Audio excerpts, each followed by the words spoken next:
Sochaux 18e accueille Évian Tournon-Gaillard 7e. Une rencontre qui fait se souvenir du match qui avait eu lieu en Ligue 1 il y a 1 an et demi lors de la dernière journée et qu'Évian Tournon-Gaillard avait remporté pour se maintenir en Ligue 1. Sochaux était descendu en Ligue 2 à cause de cette rencontre. Les deux formations se retrouvent bien en Ligue 2 avec de nombreux absents. Mignot, Zouma, Béranguer, Rayo, Caceres et Thuram sont blessés côté socialien. Également blessés pour Évian Tournon-Gaillard, Fall, Dacruz, Tejeda et Tsicoulou. Dao et Barbosa sont eux suspendus. Évian Tournon-Gaillard sort d'un match décevant, une élimination à domicile en 16e de finale de la Coupe de la Ligue. 2 buts partout après prolongation contre Laval et une élimination 5-4 au tir au but. Une équipe d'Évian Tournon-Gaillard qui essaye de se remettre de cette élimination et pourquoi pas faire un résultat à l'extérieur. Sochaux a eu beaucoup de mal depuis le début de la saison à domicile. Le premier ballon chaud était au Savoyard, le deuxième bien socialien. Avec cette possibilité de centre en retrait. Et cette reprise qui se transforme en passe décisive vers Karl, Toko et Cambi. 33e minute, c'est l'ouverture du score pour les Lionceaux. Et le 4e but de la saison pour Toko et Cambi, le meilleur buteur du FC Sochaux-Montbéliard.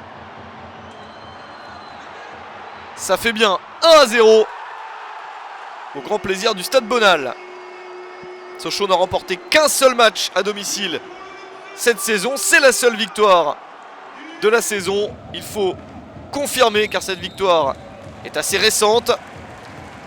Il n'y a eu que 2 buts marqués sur les 7 dernières rencontres pour les Sochaliens. Mais à la mi-temps, ils mènent 1-0, plutôt de bon augure. Mais Évian Tournon-Gaillard a de belles capacités. C'est la 6e meilleure équipe du championnat à l'extérieur. 2 victoires, 3 nuls pour une seule défaite. L'équipe de Safet Suzic a donc des capacités pour revenir. Elle qui reste sur une défaite après une série de 3 victoires consécutives. Mais en seconde période, Sochaux se procure ce coup franc avec un geste complètement raté d'Adolphe Teike, le défenseur et capitaine qui était monté. Nouvelle chance pour les joueurs d'Albert Cartier avec cette frappe ratée directement sur Benjamin Leroy. Sochaux continue et attaque très fort pour marquer le 2e but. Pas de pénalty pour Floris Aubin, l'arbitre du match.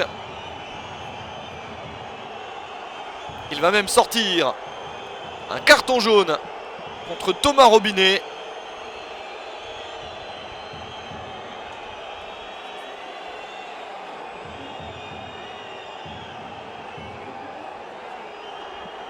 L'arbitre considère qu'il y a une simulation.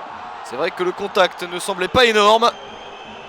Un carton jaune qui va avoir de grosses conséquences pour Thomas Robinet. 73e minute, il prend donc ce carton jaune.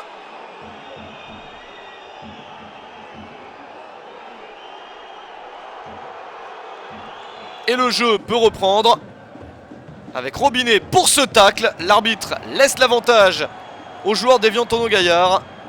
Un avantage qui sera mal exploité avec cette frappe au-dessus du but gardé par Olivier Werner. Mais l'arbitre n'a pas oublié ce tacle. Et 2 minutes seulement après le premier carton jaune, Robinet en prend un deuxième. Il est donc exclu en 2 minutes. Et Sochaux doit terminer le match à 10 contre 11. Encore plus de pression sur les Sochaliens qui tiennent une victoire très importante. Mais Évian Tournon-Gaillard a un quart d'heure à exploiter à 11 contre 10. Pourtant les visiteurs ont du mal et Sochaux continue à être une équipe beaucoup plus consistante qu'en tout début de saison. Avec cette nouvelle possibilité. Mais personne pour reprendre ce ballon. Ça n'aura aucune conséquence. Sochaux tient jusqu'au bout. Victoire 1-0 de Sochaux face à Évian Tournon-Gaillard.